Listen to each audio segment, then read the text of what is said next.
Flip to Freedom, episode number 67. Hey again, this is Sean Terry from the Flip to Freedom podcast, and we are on episode number 67. Now, if you are listening for the very first time, I'd like to welcome you and let you know that I have put this podcast together for you to show you how to escape the 9-to-5, get out of the rat race, be done with corporate America, stop commuting, be done with living month to month, the whole deal.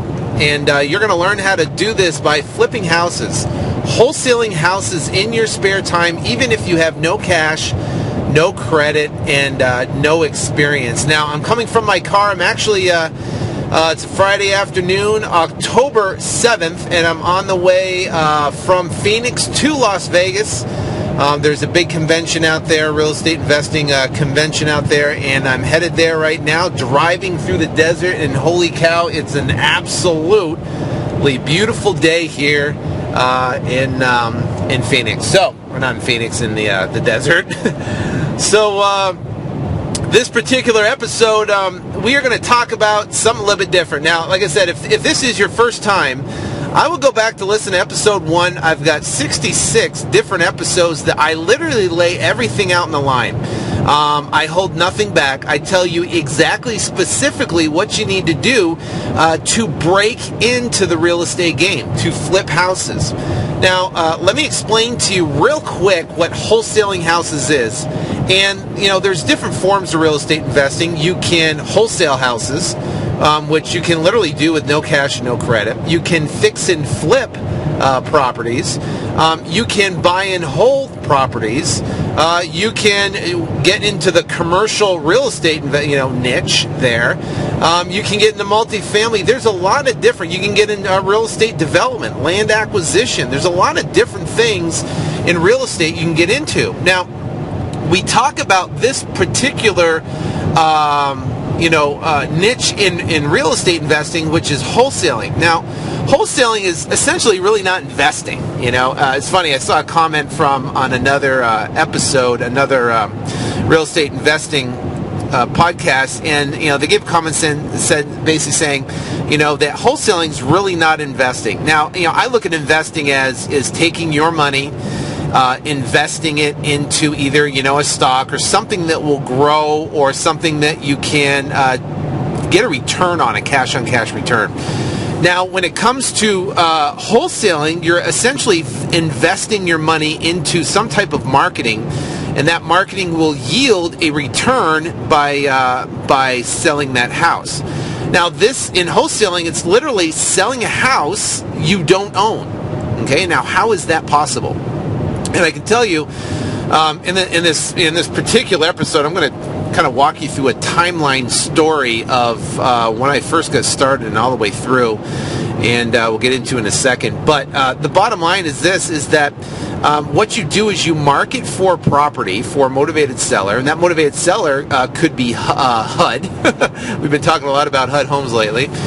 Or that motivated seller could be someone who inherited a property, a probate, tax violation, or a city violation, and you get that property under contract. You literally just sign a piece of paper. Now, on that piece of paper, it's going to be you as the purchaser. It's going to be the seller, of course, is going to be on there. There's going to be either earnest money or no earnest money. Typically, on most transactions, I do a $10 earnest money. And then what you're going to have is a closing date. Now, that closing date is typically around 45 days from executed contract. So now you have 45 days to close on that property. So how do you sell a property you do not own? Well, you line up a buyer within those 45 days at a higher price. So for an example, let's say you have a $100,000 property and you get it under contract with those terms we just talked about for $50,000. Then you turn around and you find a buyer within those 45 days for $60,000. What you do now is you bring both contracts to your closing agent, and you instruct them to do either A, an assignment, which is literally a one piece of paper where you sell your contract, or 2, a simultaneous close, or what they call a double escrow. Now, essentially what happens is you have the buyer that wires in the $60,000 of which 10,000 goes to you and 50,000 goes to the seller. This all happens within that 45-day time frame. You don't have to come to the closing table with any cash whatsoever, and you literally can turn a huge profit. Now, if you're marketing, let's say you spend $500 or $1,000 on marketing, and you get a $10,000 payday from doing that, that is investing. Now, it might not be investing where you're actually investing in real estate and then and hoping that you have growth or you get cash flow, but you're investing in marketing and then being able to turn that into a ridiculous amount of profit. Now, I have done this over and over and over and over and over again. I have done deals where I make $2,500, $3,000. I've done deals where I've made over $250,000. The beautiful thing about this particular wholesaling niche is you can wholesale $50,000 properties. You can wholesale multi-million-dollar properties. You can wholesale commercial properties that are multi-million-dollar commercial. You can. I closed on a deal recently that was a $500,000 deal. That was a 16-unit apartment complex to a cash buyer that came in, and I made a $45,000 spread on it. So it can be done on small houses. It can be done on big houses. So the bottom line is, I just closed on a deal on Friday, got a house under contract for $17,000, sold it for $49,000, made $32,000 on the deal. Not a bad deal. Now my marketing cost on that particular campaign was about $1,500. So 15 into 32, you do the numbers, but that's a pretty good ROI. So what are we going to talk about in this particular episode? Okay. Now, I got to tell you that, what we're going to talk about. We're going to talk about God, okay? We're going to talk about the law of attraction and how that plays, and then we're going to talk about real estate and how this kind of is like a magical mixture or a formula for success. Now, this is my personal opinion. This is, just what I do in my life and the progression of when I actually found the wholesaling niche, and then how it kind of plays, throughout my life with God and law of attraction and discoveries and stuff like that in real estate, and kind of putting it all together in the kind of realizations that have happened since 2003, early 2003, when I kind of tripped across this whole wholesaling thing. So, for me, this is my opinion.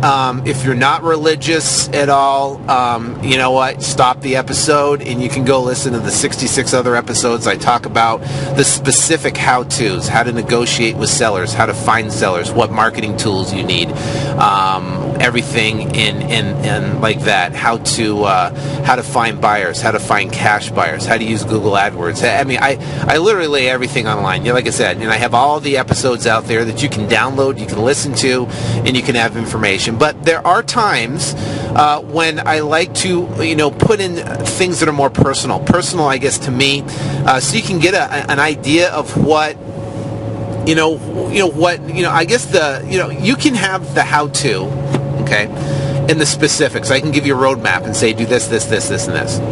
But why does somebody you give the roadmap to have success and then somebody doesn't? See, and I believe that we all know that there is something else, okay? There is something else in a person or their beliefs or what they do that will allow them to reach a level of success that some other person will not. Now, I am a true believer that what you think about, and if you're a negative person, that it's going to be very difficult, even if you do and apply the exact same actions as somebody else. So if we do a case study from, investor A and investor B, let's say they're both brand new, and I give them a checklist that they can follow to go from, to go out and build their business and essentially get their first check and flip properties, and you have person A or investor A, that is negative and has, bad thought patterns and a low self-image of themselves, and maybe other different belief patterns. And you have investor B that falls, and they all do the same actions. I believe that investor B will have better and more successful results than investor A because of what I am going to talk about in this particular episode. Okay, so I, and like I said, this is my opinion. This is my, I'm not trying to force my opinion on you. I'm not trying to get you to believe what I believe. I'm just saying for me. There has been great times in my real estate investing career, and there has been miserable times in my real estate investing career.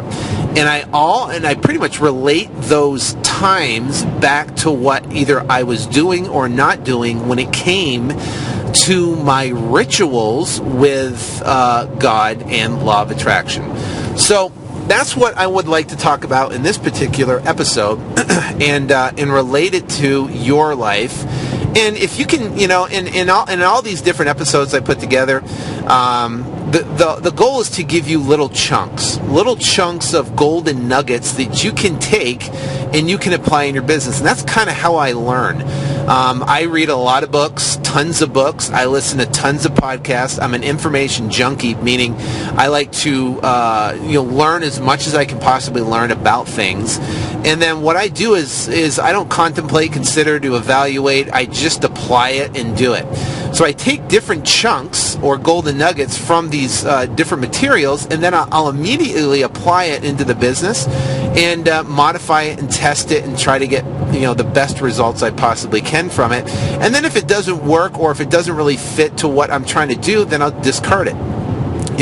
So my the idea is to give you, with all these episodes, is little golden nuggets that you can put in your business. And my true intent and my genuine intent is for you to take some golden nuggets out of this podcast and be able to apply it to your business so you can get unbelievable results and successful results. And if you can go out and you can get your first check by using some of the information that you've learned in this podcast, and you can feel the exhilaration of walking into the closing and title company and picking up your first check of whatever amount, the exhilaration, the excitement, the belief, the oh my gosh, I did it, the satisfaction is unbelievable.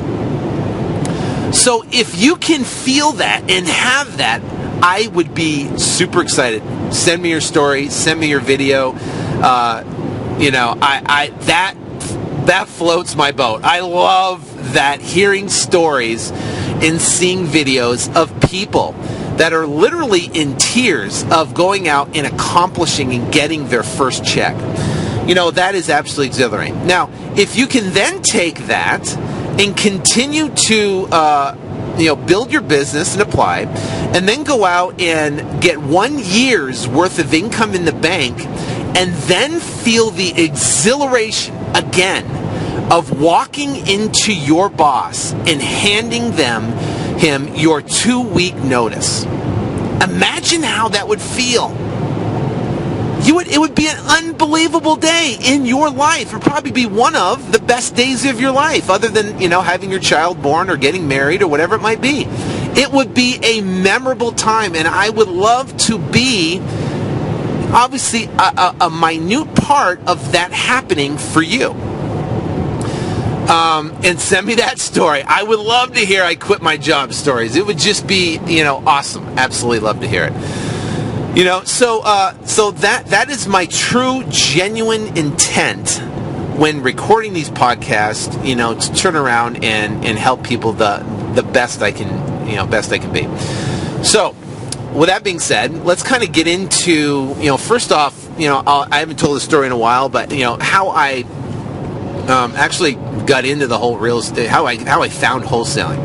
I was in a miserable situation. I had a miserable job, I had a miserable boss, and I had a miserable life. It seemed like at the time. This was early 2003. I was lost. I was directionless. I was, 2003. I was 33 years old at the time.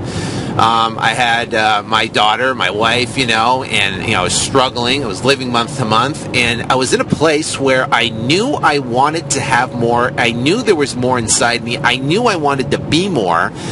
But I was just looking for that vehicle that I could literally sink my teeth into and run with. I was trying to find it, and I was searching, and we didn't have really, Google wasn't that apparent at that time, so I was just searching, and my wife at one time said, hey, you should become a real estate agent. So I actually bought a book on how to be a successful real estate agent. I kind of read it and stuff, and I was like, the whole real estate agent thing was just not for me. So then I was actually going on an appointment on a Saturday afternoon, and I remember it was morning, and Saturdays are the days I like to spend with my family and, clean up the backyard and cut the grass and, hang out with the kids and get stuff done around the house and, kind of have a lazy morning and drink some coffee and do whatever and hang out, right? Well, not this Saturday. This Saturday I had to actually go on an appointment, so it was scheduled like at 10 o'clock, so I had to get up, get myself ready, go out, and go to work.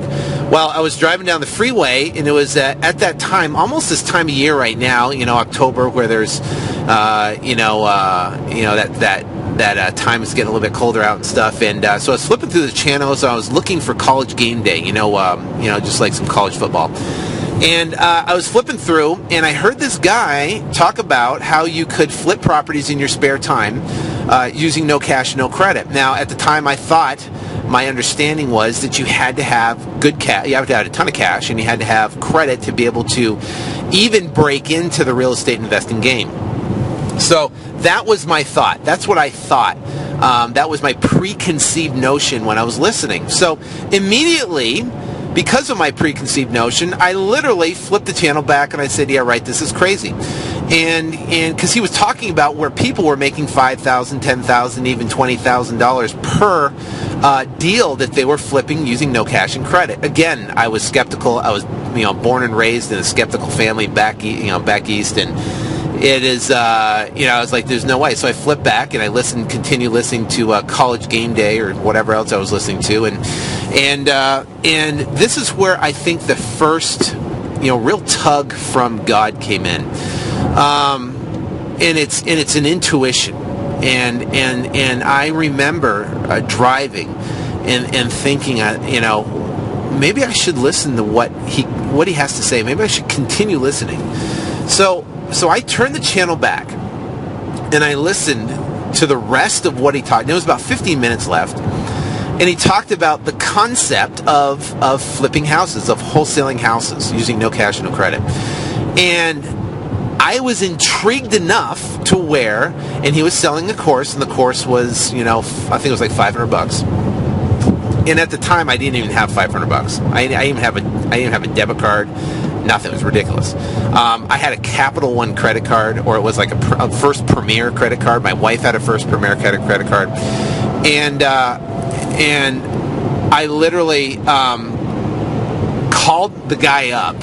And it's funny. It's amazing. I can't even remember the guy's name, but I called the guy up and I said, "Hey, I would like to buy your program, but." I only have $250 on my card, and I'd have to give him my wife's card. Can you run $250 on each, and I can get the program?" And he said, "Sure." So I ordered the program. I got the program, and it was amazing because this was 2003. These tapes in his program that he sent these VCR tapes there. I put them in, and I watched them, and it was this old manual. But the information was recorded back in the 90s, early 90s, like 91, 92, 93. So it was really antiquated stuff, really, really bad stuff. But the content was great. So what I did was, as he taught, is you have to go out and knock on pre-foreclosure doors. Actually go up and knock on the doors, and that's how you get your leads. So I said, okay, and I went up and I found a list of people that were in foreclosure, and I pulled the list at the time, and I did a criteria search for houses that were 1999 or 1998 and below, for the sole purpose of making sure the properties had a significant amount of equity in them. So if there was 1,000 properties I could essentially knock on doors, I wanted to pick the best 100 or the best 200, and that's what I did. So I pulled the list. I got the list, and then I Google Mapped, or not Google Mapped, actually I used Yahoo Maps, and I mapped everything out from step by step. And I did that, and I mapped out 20 houses. And what I did is between my job, between hours, and I kind of had a flexible job where I could be out and about. I would, do my job there and go into appointments. I would go knock on pre-foreclosure doors. And I remember the first door I went up to, man, it was intimidating. I was scared. I was nervous. I remember I was 33 years old. And I kind of cased the neighborhood. I drove up and down at the time. I was like, I got to be kidding me to do this. And I remember looking at this beat up old house here in Phoenix. There was a big old truck that was parked in the front driveway. And not in the front driveway, but on the lawn. It was like they had a dirt lawn, and they parked right in the front. So all these big, massive, knobby tire trucks out there, and I'm like, oh, great. And so I walk up to the door, hesitantly, and I had Think and Grow Rich playing in the car to get pumped up, right? So I walk up to the door. I have my little binder with me, and what I wanted to say was, hey, I'd like to see if I could help you with your house before it goes to auction on so-and-so date. That's what I was going to say, and I rehearsed it in my head about 1,000 times before I walked in the door. So I go up, I walk up to the door, I knock on the door, and then I basically, this guy opens the door. He was about 6'4", at least, or 6'3", whatever. I'm about 6'1", so he's towering over me. He was bald, kind of shaven bald, but his hair was kind of stubbly in, and he had a wife beater T-shirt on, his hair all sticking out of his shirt and chest there, and he was all sweating, because it was May, and May's still pretty hot here in Phoenix. And he was like, "What do you want?" And I'm like, and I literally froze. I'm a 33-year-old man. I was in the Marine Corps for 4 years. I led a platoon. I froze. My tongue swelled up like a balloon. I mean, like a watermelon. I couldn't say a word. I was like, blah, blah, blah, blah, like an idiot. So that's what happened. And I literally turned around and speed walked back to my car, and I got my car. I'm going, you've got to be kidding. There is no way I can do this. There's absolutely no way. I had 20 other doors I had to knock on. I'm like, there is no way I can make money doing this. But I remember hearing a very successful person once tell me, he said, listen, successful people do what unsuccessful people are not willing to do. So guess what? Unsuccessful people aren't willing to knock on doors. So guess what? See, me, I don't have a college education. I'm not the smartest guy in the world. I read a ton of books. I look at a bunch of information. But the bottom line is this: I'm a blockhead, and I'm a blockhead because when I make a decision to do something, I just do it. Like I said, I don't contemplate, consider, to evaluate, discuss it, whatever. I just go get it done. Why? Because action pretty much solves all problems. So at that time, I just said, I don't care. I am going to make it happen. I don't care about my fear. I don't care about, I'm going to do this, and I'm going to make it happen. I don't care how hard it is, because no one else in their right mind would do this. And so I did. And I got great at knocking on doors. I mean, great at knocking on doors. And I did deals. Now, the first deal I got was a guy. I knocked on his door, a house in Glendale, beat up old house. And he stood me up like 3 times, but finally we set the appointment. It was at 7:30 at night. I remember it was dark out, and I ran to Staples to go get my contract, because that's all I had. I didn't have a contract. So I ran to Staples to get a real estate purchase contract, which I don't suggest. Now, I didn't have a buyer's list. I didn't have, I didn't know who I was going to sell it to. I didn't have access to MLS or comps. I had no idea what ARV was. I never heard of ARV. What the heck is ARV? After repair value. I didn't know what that was. So literally, I just knew that I had to get it at a price, 60%, 60 cents on the dollar of what I thought the retail value was. So I thought the retail value was like in the 125, 130 range. So I ended up getting the property. I think it was under contract in the either 70s or 80s. I can't remember exactly the numbers as I'm driving here.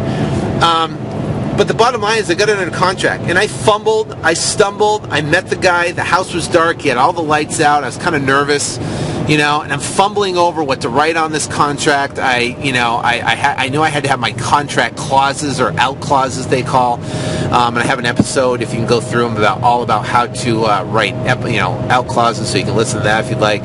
But the bottom line is I knew I had to have out clauses, and I wrote up the contract. And I remember leaving there just ecstatic, just absolutely ecstatic. And I freaked, because I'm like, holy cow, now I have to sell this thing, and I have no one to sell it to. So I literally started looking through the newspaper for people that were leasing to own properties. And I found this one guy named Chad who was leasing to own properties. And he had roughly, 4 or 5 properties, I remember, inside of the Arizona Republic. And I was like, wow, if this guy's leasing on properties, I bet he's looking for some more. So I called him up, and I met him over at the property. We did a quick walkthrough with the seller there, and boom, we were good to go. He said, yes, I'll take it. He actually took the property for $11,008 more after closing costs than I actually had a contract for it. We actually said he'd take it. We went over to McDonald's where he wrote up the contract. He gave me a $2,000 earnest money check. And again, I was ecstatic. I was like, okay. Now remember, this was my first deal, so I've never done this before. And I didn't have a title company that I could go to. So now I had a contract from a seller. I had a contract now from a buyer. So now what the heck do I do? Well, I got to find someone that can do a double escrow. So I started going out and looking for title companies or escrow companies that could close these type of transactions. Well, after going out to 10 different title companies saying, no, that can't be done, you can't do that, oh, we can't do it here, oh, we can't do it, and almost giving up, I'm thinking, hey, I got a contract for a number, and I got a contract for a buyer for a higher number, can you do this? And then I started really thinking, holy cow, maybe this can't be done. Maybe it can't be done in my state. Maybe it can't be done in Phoenix, right? So I started again, and blockhead, stubborn, persistent, said, screw it, I'm going to find a way. I don't care if I have to knock on 1,000 title companies. One of them is going to do a double escrow for it. I'm going to find someone that will do it, or we're going to reinvent it. I didn't care. I was bound and determined to find a way or find someone that can do this deal. So I found this small little title company called Metro Title, and it was actually in Glendale. And I brought it to him, and she goes, oh yeah, we can do it all the time. She had experience. She had about 25 years experience closing deals. And I was like, oh my gosh, thank you, Lord, right? So I bring the contracts in. She puts all the documents, all the closing, all the paperwork together, gets everything done, and then calls the buyer. The buyer wires in the funds. Boom, we're good to go. Close the deal, and I go pick up my check for $11,008, and I was ecstatic. That exhilaration that it works, that's when it comes about. And literally, absolutely exhilarated. So that is how I got my first deal. Now, the second deal came along at that time, and how God and law of attraction and stuff, I'll get into how that kind of plays in. But at that time, where God played in on that whole initial kind of transaction, that whole initial, I guess you could say, intro to wholesaling, was I was asking. And I remember I asked God for guidance and direction prior to me stumbling across this radio station from this guy. So I was asking for guidance. I was saying, hey, listen, I've got to figure out something. I was dissatisfied. I was frustrated. I was miserable. I was not passionate. I didn't have a bunch of energy. I was, bummed all the time. So and I have a religious background. I grew up my parents were Christians. And so I knew that, and I wasn't really connected to a level that, I was before or had been before, or, so I remember asking for guidance. I was like, God, you just got to help me out. I need guidance. And this is how I kind of stumbled across this. Well, the next deal happened. It was, I made a $2,000 on this junky little property, and I did absolutely everything wrong. And then I didn't get a deal for months. months and months and months. I mean, I'd say not months and months and months. It was probably about two and a half months or so, maybe 3 months. And I was doing everything right. I was knocking on doors. Remember, I'm a blockhead, so I was like, I'm going to knock on doors until my knuckles are bloody. That's what I was thinking, And I was listening to Think and Grow Rich, and I was having positive thoughts, and I was, I was doing everything I thought I should do. I was doing everything I thought I should do. So what happened is I could not get a deal. I didn't know, I could not. Oops, I just dropped the phone. Sorry. I guess I'm driving like 90 miles an hour down the freeway here. Anyway, so I could not get a deal. I could not get a deal. I was doing everything right. Now, some of you might be in a situation where you're listening to the podcast, you're playing the information, and you're doing everything right. You're putting out the yellow letters. You're talking to sellers. You're bidding on HUD homes. You're doing you're doing what you believe is correct. And then you're sitting there going, why is it not working for me? That's exactly where I was at that point in time. I was knocking on doors. I was talking to sellers. I was doing everything I thought I should be doing. And nothing was working. And again, and at this time I wasn't, in the Bible it says you got to tithe. And at the time I was not tithing at that point in time at all. And I think this was a test from God and basically saying, hey, listen, bud, you got to get your life right. And another very successful person once told me, he said, listen, if your life is right in every aspect of your life, then the whole financial game will all come together. Meaning, if your life is right with your family and your wife, and your life is right with God, and if your life is right spiritually, or whatever it might be, then guess what? All the other pieces will fall into place. It's just the way it is. And it's funny because I would put such a priority on making money. Got to make money, and and the hustle. And the crazy thing is when you're in a situation where you're lacking money in that time frame. I remember because I quit my job. I was done. I made an $11,000 check, and I immediately made a $2,000 check, and I was like, I'm done. I'm sick. I'm going to do this full boat.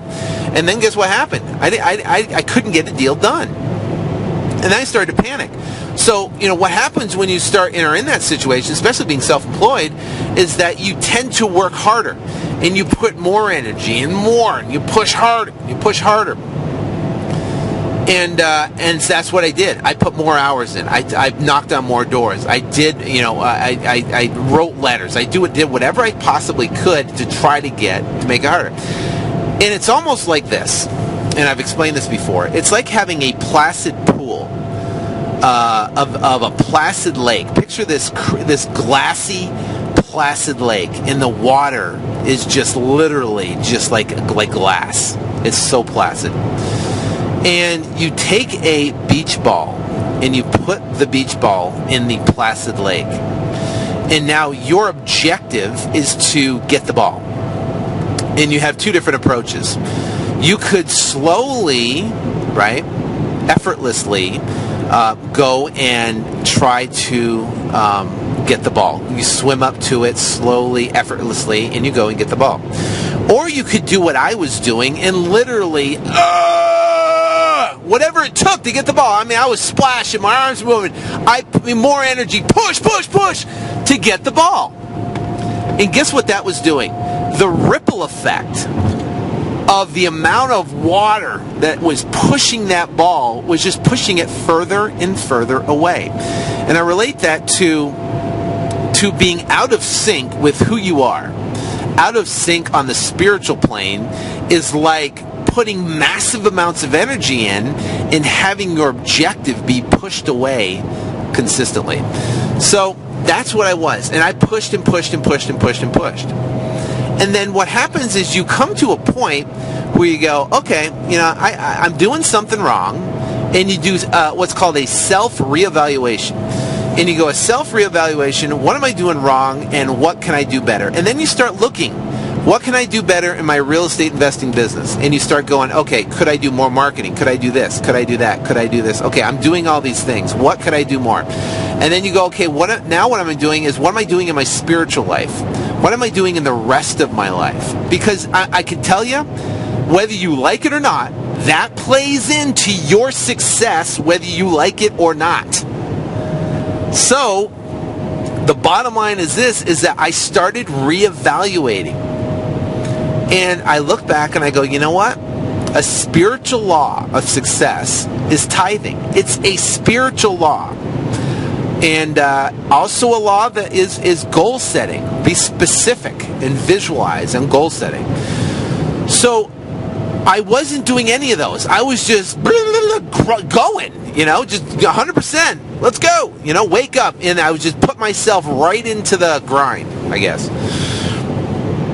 So what happened was, as I took a step back and I reevaluated every aspect of my life, my health, my spiritual life, my family life, my priorities, more importantly. And I reevaluated and I realized, I'm out of whack, man. I'm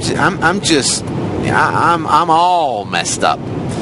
So what I did is I made a commitment to start tithing 10% of whatever came in at that time. Now, nothing was coming in. So I remember I had $60 in my wallet, and I was driving down the street, and there was a guy on the side of the street, and he said he was homeless, and he said, hungry, need food, please help. And I rolled down the window and I gave the guy the $60 I had in my wallet, which was pretty much all I had. I remember it was tight. And I remember from that point, I started giving. If I had change in my car, I'd always stop and I'd give to people change. If I had a can of like noodle soup or something like that at the house, I put it in my car and I give them the noodle soup or whatever. I just start giving where I was, giving of myself, giving doing whatever I could do. Give, right? That was a commitment I made. That's one commitment I made. Another commitment I made is says I'm going to start waking up early. I'm going to connect with God early. I'm going to wake up before all the kids. I'm going to spend time in connecting and with God, praying, and really connecting with God and my source, and really feeling good about the day. Okay, waking up early and making that a part of my ritual. So those are two shifts that if any other successful person would say, well, I did more marketing, or I did this, or I found this super ninja trick that did this and that and that. Well, you know what? Those are two minor shifts, meaning I was going to give 10% or start giving away, and I was going to start waking up early and connecting with God. And those two minor shifts literally made a huge impact. And when I made that mental commitment and I took the action provided to doing it, within a matter of weeks, I had an idea of why don't I put an ad in a job paper? And I didn't have much money at the time, and it's cool because what they did is I put the ad in and then they billed me. So what happened was I found a job paper that are, they give away at the grocery stores and stuff like that. So I put an ad in the jobs paper, and guess what happened? Someone called me. A guy called me up and said, "Hey, I saw the ad. I was looking for a job, and I've got this beat up old house that I inherited. I don't even know if the paperwork's done correct. I have probate stuff, but I don't know. It's been years and years. It's all boarded up. It's vacant, and kids are breaking in, doing drugs inside it." I was like, "Okay, great. I'll look at it. It's free and clear." So I went and looked at the property. I think I got the property under contract for $40-something thousand after talking to him, and I sold it for $74,000. And I made a $32,000, $34,000 profit. That deal was life-changing. That deal, when you get a big deal like that, you're like, man, that makes it makes a huge difference in your life. You're like, holy cow, that did it. And guess what? I took 10%, over $3,000, $3,400, and I donated to church. And what happened is from that point forward, I consistently marketed, knocked on doors, and I continued to get deals. And from that year, from May, To the end of the year in December, I made over $123,000 or $25,000.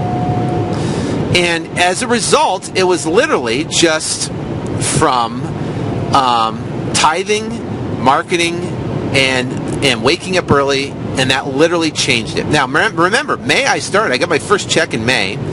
I didn't get any check for a couple months, and then I got my other check for $30-something thousand. And then from that point, it's like, May, June, July, maybe July or so, July or August or something like that. So from July to December, I cranked it out and made over $100,000 just flipping houses, because I implemented those two little strategies, not really strategies, those spiritual success principles in my life, tithing, and also I put goal setting. So then what happened? Well, now it's 2004, and at the time I met my partner Mike, and what happened? Well, I met him, and he seemed to be buying properties from me, and he was buying properties from me, and I was selling properties, and we would negotiate back and forth. I tried to sell for the highest price, he tried to sell try to get it for the lowest price. We'd go back, and finally he bought 3 or 4 properties from me at the time, and we ended up saying, hey, why don't we just do deals together? And I was the guy who was great at finding smoking deals, and he was good at, when it came to, the buy and hold feature type of thing, which at the time I was never really thinking of doing.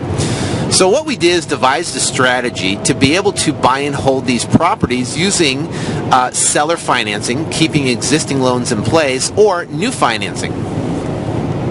So what we did is we amassed a portfolio from 2004 to the beginning to mid to 2005, about May 2005, of $36 million worth of real estate, meaning 120 plus rental properties. And we literally, and at the time, I don't think we were wholesaling at all. For that whole time frame, we didn't wholesale. We just bought and hold. And literally just turn around. And well, I guess we did. We did wholesaling in between there, but we kept the properties that were good, and we're able to flip them to conventional financing and make a profit margin between there. But the bottom line is that we built and amassed a portfolio of over $136 million worth of properties. Then 2005 hit in Phoenix, and it was just insane. And at the time, I was still tithing, I was still waking up early, I was still had my rituals in place. And in 2005 came along, and the market here in Phoenix went bananas. And let me tell you, the inventory levels went from a normal market of 30,000 units of available inventory down to 5,000 units of available inventory. Literally, a house would go on the market, there'd be 10 offers on it. There was literally no inventory in the marketplace. Now, as we know from economics, it's a supply and demand. Well, at 30,000 units on the marketplace, there's plenty of supply, and it's a balanced market. When you skew the supply and put the supply down to 5,000 units, well, guess what? It becomes an extremely aggressive seller's market, meaning you can get pretty much ask any price. So housing prices were going up. They're getting bid up like crazy. They're going up 5% to 7% a month. So at the time, I remember we had all these properties, and I got a haircut, and my hairstylist actually flipped the house. She bought for X price and sold for Y price and made $40,000. And at the time, I was like, holy cow, hairdressers are making money in real estate. Man, we got to get out. So we ended up positioning our portfolio and working with a group out of California, and sold all of our properties between May and November of 2005 at the absolute height of the market. And talk about a windfall of money in such a short period of time. It was absolutely insane, the amount of money that was, literally hundreds and hundreds of thousands of dollars a week. Just literally, we were getting wires in our account for 2 and 3 times a week for 40,000 plus. We'd literally take a group of properties over to California, and there was a group out there that did seminars, and we would sell 20, 30 properties in a weekend. and then put them in our closing funnel. And then the next weekend, sell another 20, 30 properties, and then put them in our funnel. And then we went through all of our properties over from May to November. And rolling in dough. I mean, just absolutely ridiculous. Just crazy, crazy, crazy. I mean, I paid more in taxes. It was like I had like $300,000 or $400,000. It was like crazy in taxes. So, anyways, so the bottom line is this: is that things are going great. Oh my gosh, it was 2005, And I remember at the time, no one ever thought the market could ever crash as it did here in California. Now, California, Florida, Las Vegas, those areas, got pummeled. And Phoenix got pummeled probably worse than anybody, right? Just absolutely just got pummeled. So what happened was at that time is that we never thought the market. But we had a ton of money, so we're great. So that was my brilliant move. My brilliant move was turning around and 45. It's 45 and I'm going to 70. I better slow down here real quick. So anyway, so the bottom line is that money was flowing. It was great. Now, what happens is when things go great, right, you have a feeling that you don't need, and when things are so busy, that you don't need to, reevaluate like they did. So guess what? Now, I tithe all of 2005. And in my church has been around for years, I was the number one giver in the church at, what I was at 34, 35 or whatever I was. Let me see, 2000. I was 35 years old. I was the number one giver, tither for that year, by just giving. Now, I don't think I gave exactly 10%, but I gave a lot of money. Well, actually, I might have. I can't remember. It was just a lot. So what happened was, and at the time, you tend to think that you don't need that help anymore. You don't need God, or you don't need to wake up early. You don't need to, and I was tithing though, but you kind of pull away from that connection because, hey, things are going great. I'm killing it, man. I got a magic touch. And I got to tell people I don't have a magic touch. I don't think anybody really does. I think there's timing. I think it's hard work and persistence, and I think there's that inner game that you got to kind of master. So anyway, to keep on going, and what happened is the market in 2006 kind of cooled. So my brilliant move was selling the properties. My stupid move was taking literally 80% of the money and plowing it back into real estate. And guess what I bought? I bought land. Lots and lots of land. I bought 20 acres out by the Glendale Arena, where the Cardinals play, the stadium out there. I bought 10 acres, and they're all infill pieces of dirt. I bought 10 acres. I bought 20 acres. I bought 138 acres in Tucson. I bought 7 acres over by, one of the freeways. Literally, lots of dirt. I bought tons of dirt. And it's amazing because what we did was from 2006, 2007, we hired an engineering firm, and we literally took these properties from raw agricultural dirt. We rezoned them, and we put lot splits on them, meaning we rezoned them and turned them into a residential subdivision on paper to be ready to sell to a home builder. So, and we got them all appraised. And literally, we were in, I had this one property, we're in for $3.5 million on this property, and we had it appraised for $13 million. We had a $10 million of equity just on one 28-acre piece of property. Ridiculous. So much equity in the properties after the completion because they were such prime areas, and it was great.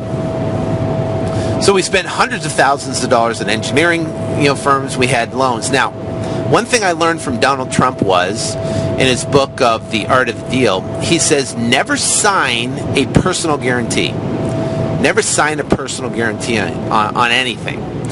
So on all the properties except one, we kept that rule and did not sign personal guarantees. We paid a little bit higher interest loan on it, and literally it was an asset-based loan. Now we had to come in with more cash, but it was an asset-based loan. So only one of the properties we had literally had personal guarantees. Now, we signed a personal guarantee on that against, what my beliefs were at that time, and at my time now. But we believed there was so much equity. That was the deal. We had, $10 million of equity. We're like, oh my gosh, what could go wrong, right? So it was now in mid-2007, and then 2008 hit, right? Now, 2008 hit, and at the time I financed on my personal credit roughly, I think it was like 6 or 7 just houses, rental properties, that we were all, we had about 20% equity in. They all had good renters in, and they were all either breaking even or cash flowing or whatever. But, it's funny because at the time, I remember thinking there's no way the market, market will be fine. The market will either go sideways or just continue to go up, and we'll be good to go. Well, 2008 hit. Banks were collapsing all over the place. It was ridiculous. And we were in the process on one of our properties of refinancing the loan on it with the same lender and moving it into a construction loan to actually finish the lots into finished lots.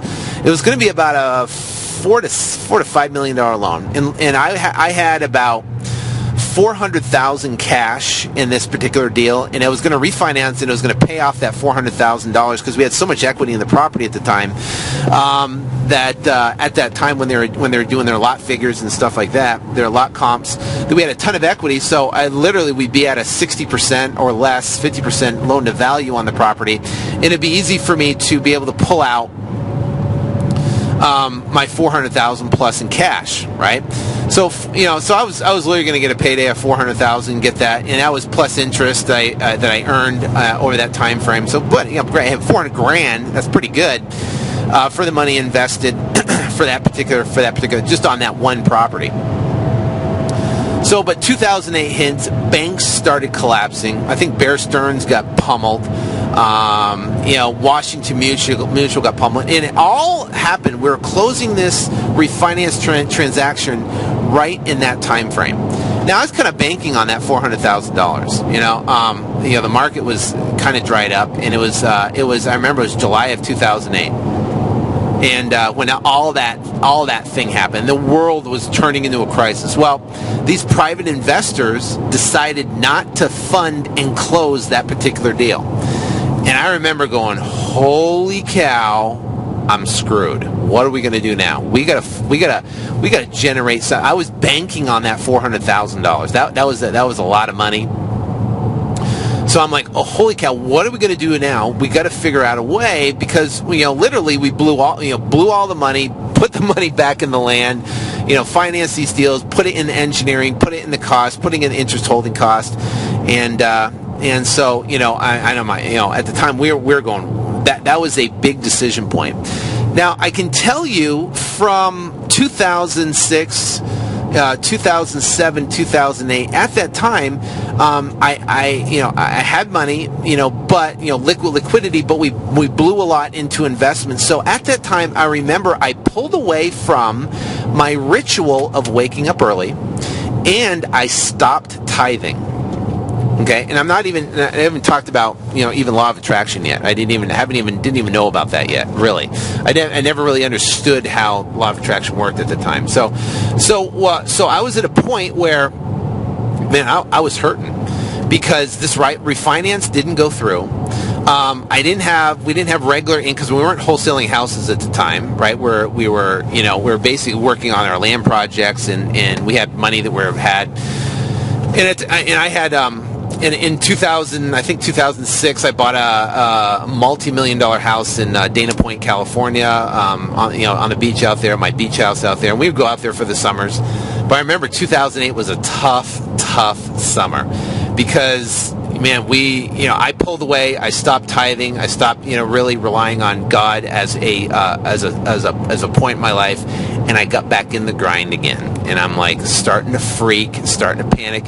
And when you have that kind of panic feeling in your gut about money, or you're thinking, oh, I don't have enough, or there's not enough, or you're kind of getting nervous. And I hadn't felt that way for a long time, since early 2003, when I was in that time frame. So I got that panic feeling again, like, oh my gosh, what am I going to do? I've got my bills, I got to support my family, I've got my kids, what am I going to do? So when you have that feeling inside of you, and which we'll talk about in a second, that's how kind of the whole law of attraction plays in, because that's your point of attraction, okay? And which we'll tie into in a second. But the bottom line is, I was in a rough situation, and from that time, from 2007, 2006, 2007, I kind of pulled away, kind of got big for my britches. Honestly, I thought, hey, we're brilliant. Here, we're doing land deals and $30 million net worth, and man, I was killing it. Everything's great. I had a house on the beach. Everything was great, and then it got scary. It's like, holy cow, man, I have a huge overhead here with all these land properties and houses and stuff like that. What am I going to do? Well, it got real bad.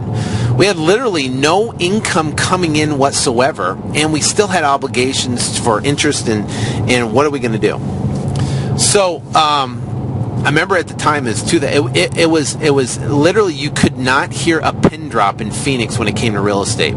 Down at the courthouse steps, no one was bidding on properties. It was like blood in the water. Now, what happened is I remember, Washington Mutual went down in 2008, that was, summer of 2008. And I remember the largest hard money guy, this guy was his name was Scott Coles, and he was one of the most influential private money guys here in Phoenix. They would do $1 billion a year in funding in Phoenix. I mean, the guy was such a high roller. He was making a couple $100 million a year. He was connected with all the athletes. He was Jewish, so he was connected in the Jewish community. He had huge luxury homes, and he was on the front cover of Phoenix. I mean, the guy was just a rock star when it came to that. Well, things got really, really bad, and he dressed up in his 5-acre mansion in Arcadia here in Phoenix, great area. Dressed up in a tuxedo, took a gun and blew his brains out. That's how bad it was. And it was literally a shockwave through Phoenix. Just, oh my gosh, holy cow, how could this happen? And that's when it really became apparent that, wow, we are in a very, very tough time. Now, at this point, I was reading the newspaper every day. I was looking for signs. Are we coming back? Is the market coming back? Is something coming back? Is there any breath? And all you'd hear when I read the news, and I read the newspaper, and I watched the news, was bad, negative, terrible. And I got in a really bad state. And I remember my wife coming to me going, man, you've got to pull your head out of the sand. You've got to pull your... Man, I was just, woe is me. And I was telling a story of reality, of, man, my life sucked. We're in a tough situation. I actually, the properties the rental properties that we had, values plummeted. I remember I had this one property in Maryvale. We bought it for $220,000. We financed it for like $170,000. I put it on my personal credit, and now the property was worth $40,000. It was literally, it was unbelievable,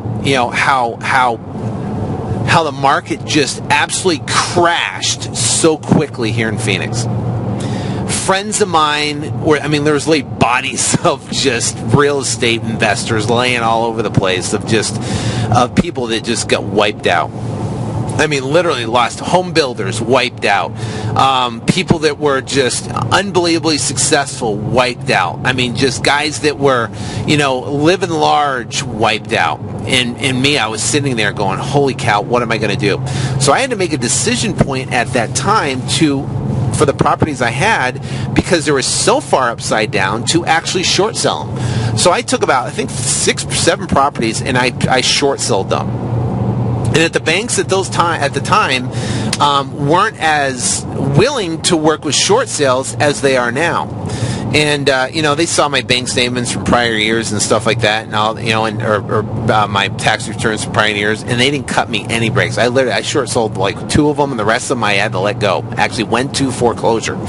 And I was literally, remember sitting there going, holy cow, I was knocking on pre-foreclosure doors and being, wow, and then being at a point to where I actually had properties in pre-foreclosure and in foreclosure process in 2008. And it was a rough time. I mean, I was just down in the dumps going, what the heck am I going to do?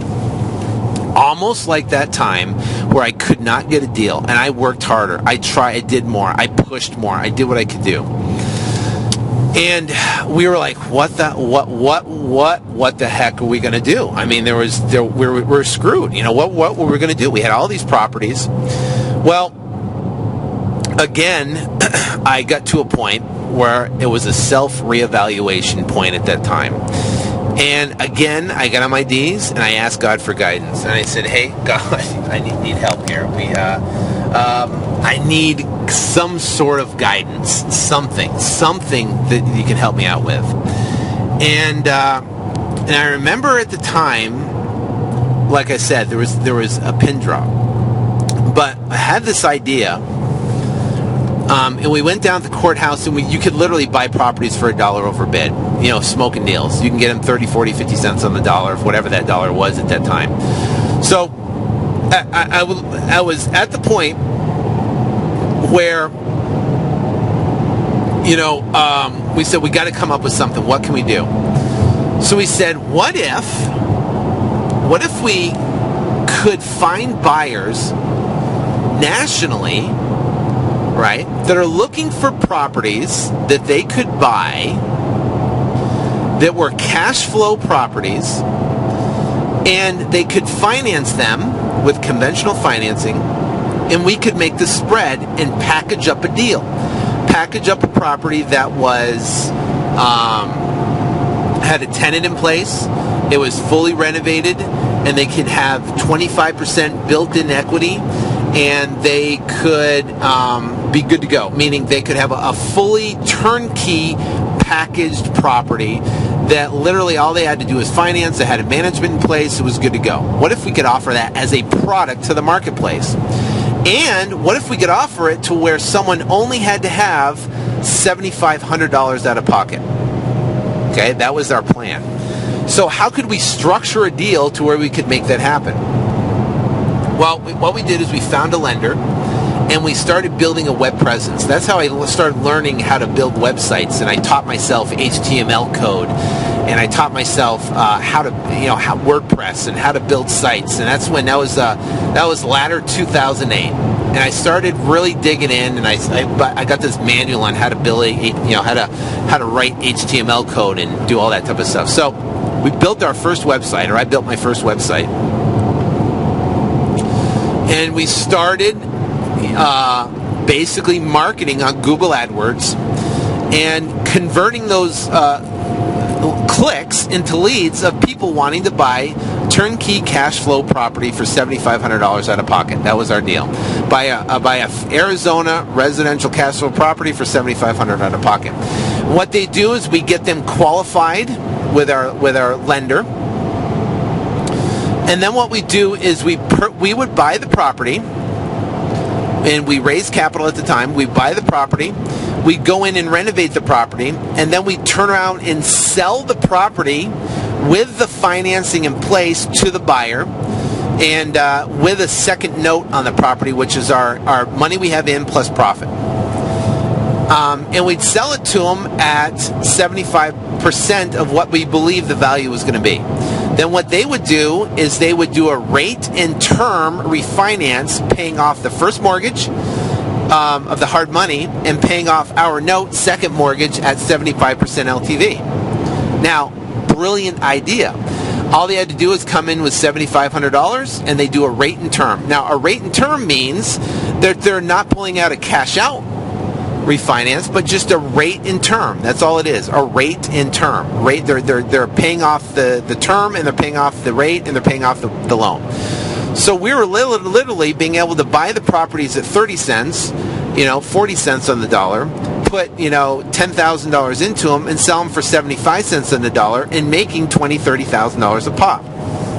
That was in November of 2008. We, again, were only ones in the market. We were cranking. We're buying 2 and 3 and 4 properties a week at the auction. We were we went from being absolutely dead. And it was a result because I went and I started reevaluating. I started asking for guidance. What can we do? I started tithing anything and started giving anything I could back. And then all of a sudden, boom, we have this idea. And literally, we build a website and we start cranking. And we have buyers literally coming all over the entire country buying turnkey cash flow properties from us. And we're again. I mean, everybody else is falling by the white side, but guess what we're doing? We're making 30, 40, we're closing on, we're making a couple hundred, 200,000, 300,000 a month again. It was just nuts. It was crazy. We're rolling. It was literally a revival. Cranking. And then what happened was in mid-2009, right? So we're cranking from almost a year. And we're doing well. Literally revived our, success. In 2009, I don't remember exactly when. What happened is they changed the appraisals, the way appraisals were done, to where you have to put an appraisal out to bid, and then anybody and their brother, instead of the banks they kind of have their in-house appraisals at the time, but you have to and the banks had now to put it out to a bid. So the appraisals became unpredictable. I remember I had a property that we were selling. We got an appraisal for $175, and then we had another appraisal for $100. Well, guess what? You cannot do business with an appraisal at $175 and appraisal at $100,000. Well, guess what? The bank's going to take the lower appraisal. Boom, that wiped out all of our profit. So that great idea literally changed and it went by the wayside. So then we said, okay, well, what we're going to have to do is forget the $7,500 down, 75%. We'll just sell the properties outright. That's it. They're just going to have to buy it for, we'll give them, 80% equity. They'll buy it and they'll have to fund it. They'll have to fund 25% down or whatever it is. And they'll just have to buy it at or slightly under market value. Well, that became a more of a difficult proposition to turn around and sell. And it became very difficult. And still, we had to rely on an appraiser at that time, and that changed. So we did that from like 2009 to the early 2010. It started getting rough again. It was like, holy cow, we were beating our heads against the wall with these crazy appraisers because they were all over the board, and it was completely inconsistent, and we couldn't build a business model around it. So then what we did is in later 2009, I think it was like in November 2009, we said, okay, listen, forget the stupid banks. I'm done dealing with banks. I'm done dealing with appraisals. I'm done dealing with lenders. I'm done. Let's start marketing for cash buyers. We use our Google AdWords. We use our thing, and we start building a cash buyers list. Now I had a small cash buyers list prior from early 2003 and 2004. But nothing recent, I guess you could say. So then we started building a buyer's list in early 2009 to early 2010. And we started flipping houses again. And now we're flipping 2 and 3 and 4 deals. We start marketing for motivated sellers, doing yellow letters, Google AdWords campaigns. Basically breathe a breath of life into my business at the time, cranking it out, and we were cranking again, wholesaling deals left and right, making great money. Well, and that again in 2009 was a result of me going, hey, you know what? I got to refocus. I got to get back, and I got to really start, and to kind of move back a little bit. I found the whole law of attraction, and that's when The Secret came out, and that's when it was big, and I kind of started looking at it, and I really started digging in this whole metaphysics and the law of attraction and how that worked in your business and in your life. And at that time, I remember I tripped across Jerry and Esther Hicks. Jerry and Esther Hicks basically, and I don't want to get too much into it, basically talk about in detail, specifically, how to use the law of attraction in your life. And it all comes down to your vibrational energy, what you vibrate, and what happens. Now, from that point forward, I think it was in late 2009, 2010, I really started applying the law of attraction in my life. And really, I was really now aware of how I felt. My feelings determine your vibration. So I was really now aware of how I felt in relation to what I thought. Now, if I felt bad, I was basically putting out bad vibrational energy, and that was my point of attraction, and I was attracting bad things. So I really started keying in on how I felt, and that was in mid 2009. And then we got into wholesaling in late 2009. And I was really, like I said, keying in. There was that point to where the appraisals, it was getting real bad, and I did that whole self-evaluation. I was searching. That was from the mid-2009 to the end 2009 until we got back into wholesaling again. That point in time when things sucked really bad again, when we couldn't get the deals done because of the appraisals, it's funny because every time when things bad happen, it's terrible. When our business model goes into a spin and you kind of have to reinvent yourself again, when that happens, it seems like I always grow into a better person. I learn or try to take something from that and try to apply it in my life. Well, what I learned, and I keep on going back, is that at that point, I stopped tithing and stopped, connecting with God. Every time I do that, things suck. And, like I said, I'm a blockhead, and it takes me a couple hits in the head to realize, hey, Sean, wake up. When you stop tithing and you stop connecting, guess what? Things suck. So I really started doing the searching, and that's when I, found the secret, found the law of attraction, found that whole thing, found Jerry and Esther Hicks. And then we started cranking again back in 2009, and started wholesaling. I built websites and Google AdWords, and built our buyers list, and started talking to buyers at the courthouse steps, and built, really, really started networking and built a very good, solid, stable cash buyers list while we were flipping houses. Now, I don't want to get into exactly how to build a buyer's list. I got episodes for that. You can listen to it. But the bottom line is that we were cranking again. Boom, cranking. And then I had a choice to make back in early 2010. And I was feeling a tugging in my heart that I really wanted to give back more than just giving to God. I had a sense of I needed to do something bigger and better.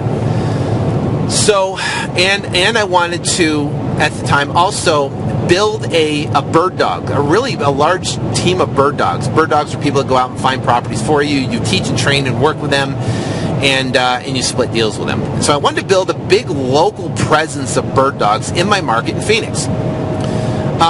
Now, at the time, I remember I got an iPhone and I discovered podcasts, and I started listening to real estate investing podcasts, and I realized there was really nothing on wholesaling, and there was really nothing that gave you really specific how-to. And I said, I've got to create one of those. I got to create a podcast because I didn't like to write. I'm not the best writer. If you're on my email list or whatever, I always make mistakes. I just don't like to write. I hate writing. I'm not, like I said, I'm not a college-educated guy. I'm a high school CD student, and I love playing sports, and I used to be a U.S. Marine. So I apologize for the spelling and grammatical errors, but is what it is.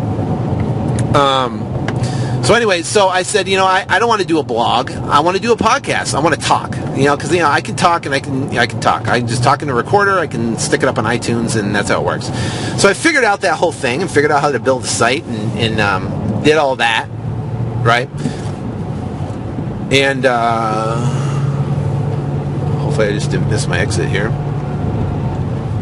So anyways, so what happened is I started building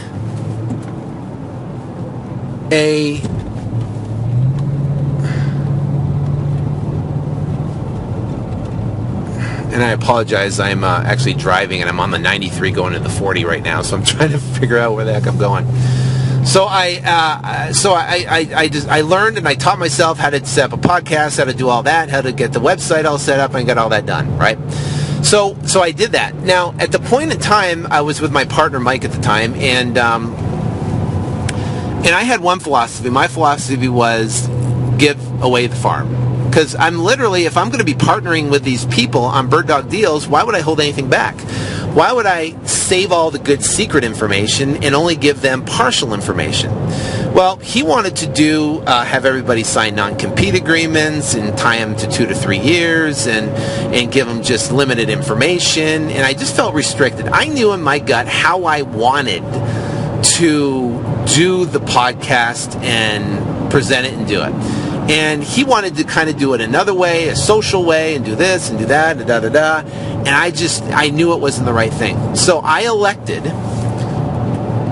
and I think it was April of 2010, I elected to do it myself.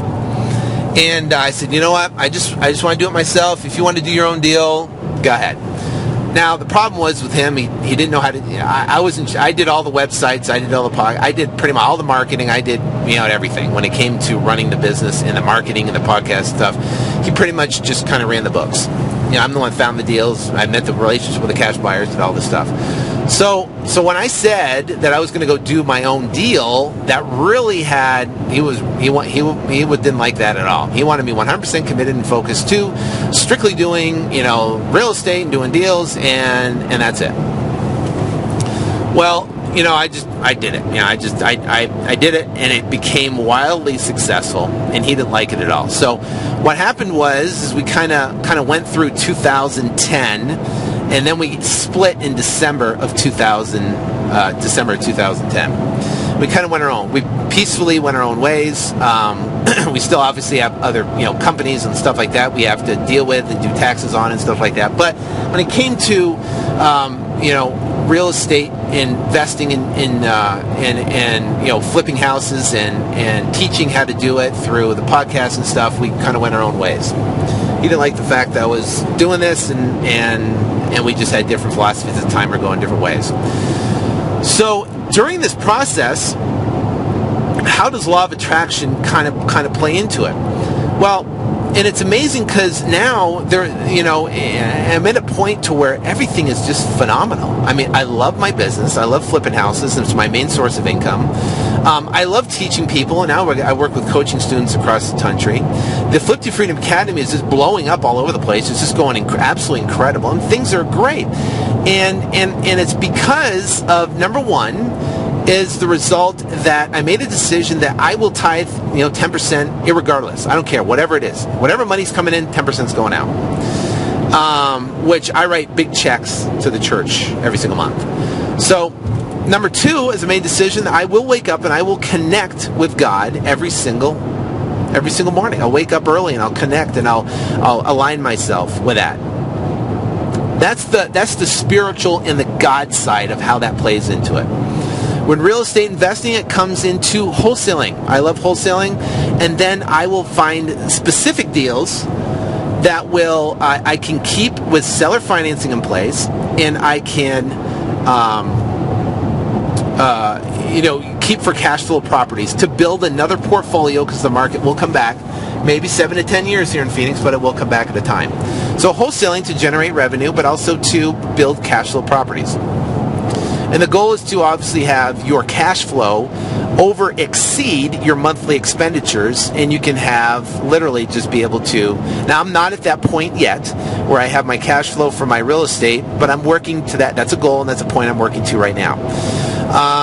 So now law of attraction. Now, when it comes to law of attraction makes a massive difference in your life. And law of attraction works like this. It's that, and you've heard it, what you think about will come about. Okay? And that's even in the Think and Grow Rich, Napoleon Hill's book. But a little bit more specifically is that what you feel about will come about. Now, and I remember when I was attracting things that sucked in my life, I had a very,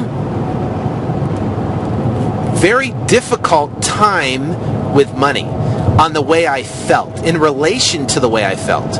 Meaning, When I would spend money, I felt bad and scared. When I looked at my bank account, I felt bad and scared.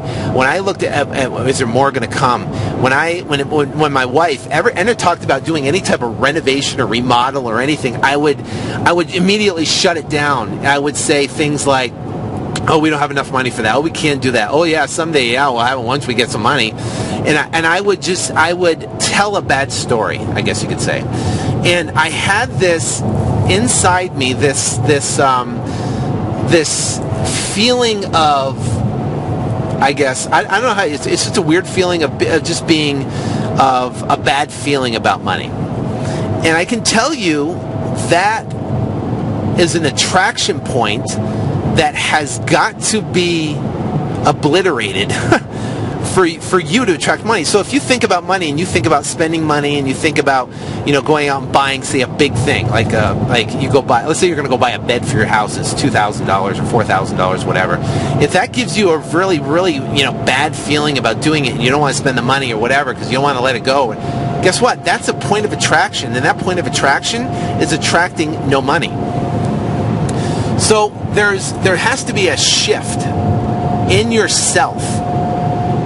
And that's where it comes into God, because there's a faith and a trust in God that all things will be good. And if you have that faith and trust, then you will spend, or you will, your relation to money, you won't have that feeling. And that's a very, very difficult thing to do. It took me months of really working on myself to really be able to shift my feelings away from that and toward good feelings when it came to spending money and doing things and this and that and the other. So the best thing I can tell you is that really observe your feelings when it comes to the relation of anything you do around money. And if you feel bad, then that's your point of attraction, and you will continue attracting lack of money. Okay? That's number one. Now, number two is this, is that, and I talk about in a previous episode, how to get anything you want in this life, is that you have to basically, feel good. You have to put yourself in a good feeling place, and you have to tell a story of what you want to happen versus what is happening. Now, the best way I can picture it is this: take our ocean, and you have a little pontoon boat that's in the ocean, or a little just like a little small bass fishing boat that's in the ocean. And the ocean's extremely rough. It's the current. It's just ridiculous. The wind's blowing. It's dark. It's cloudy. It's stormy. Waves are high, and you're in the ocean with no direction, no course, and you're letting the environment dictate where you go and where you end up. Okay, follow me on this. Now, what I'm going to do is, on your boat, I'm going to give you a supercharged engine that you can now turn on and control. And what that's going to do is that engine is going to propel you through any type of current or waves or wind or anything like that. And it's going to point you wherever you want to go into a direction, and you're going to get there in a speedy manner. So here's my point, is that how do you relate that to how you live your life right now? If you're living your life and you're letting your observations dictate how you feel and how you react, then you're exactly like a boat in a highly rough ocean with no engine. Now think about this. Your observations determine how you feel and determine how you act. Now, what's your observations? Observations are what is happening around you. Well, maybe your bank account's empty and you have a check that bounced. Maybe that's an observation that if you look at that observation and you feel bad about it, you're going to attract more of that.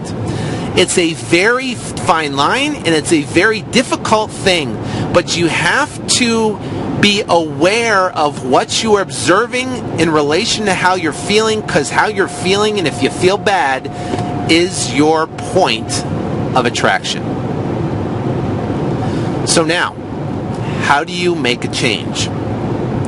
If you read the book from Norman Vincent Peale, where it says how to win friends or influence people, or even when it talks about the power of positive thinking from Norman Vincent Peale, the power of positive thinking is taking what you observe and always looking for the positive aspect about it.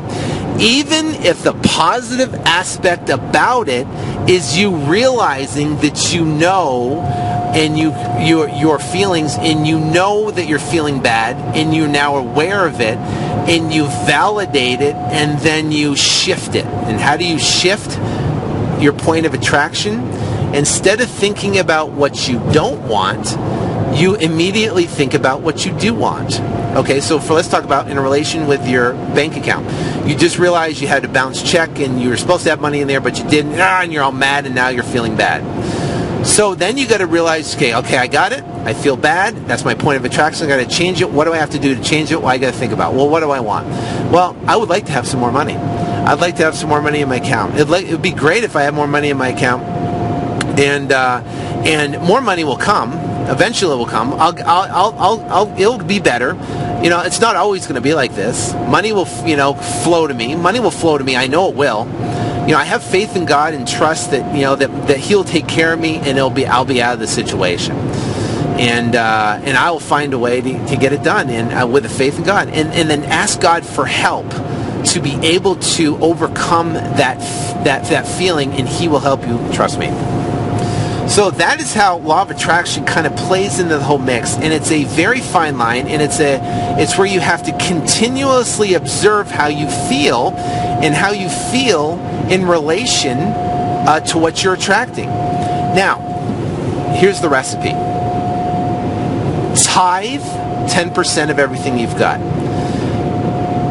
Trust in God. Have faith in God and trust in God, and put that burden of anxiety and fear upon His shoulders, and He will work you through it. And be acutely aware of your feelings. Be acutely aware of how you feel, and that alone, and think about what you want. And that alone will give you direction and your point of attraction to go out and attract the things you want in your life. When things are going bad, reevaluate those things, because guess what? You can do all the marketing, you can do all the door knocking, you can do all the HUD bidding, you can do all that stuff. But if you are not doing those core principles and your point of attraction's off, well, guess what? You're going to be just like Investor B, who's going to do everything right, but it's not going to get the results. And I know you want to be Investor A. So, that is my spiel on a timeline of what it's done for me. And I hope you can take a little chunk out of this and apply this to your life. And sorry it was so long, but there's a lot here to cover in this entire thing. So thanks for tuning in today.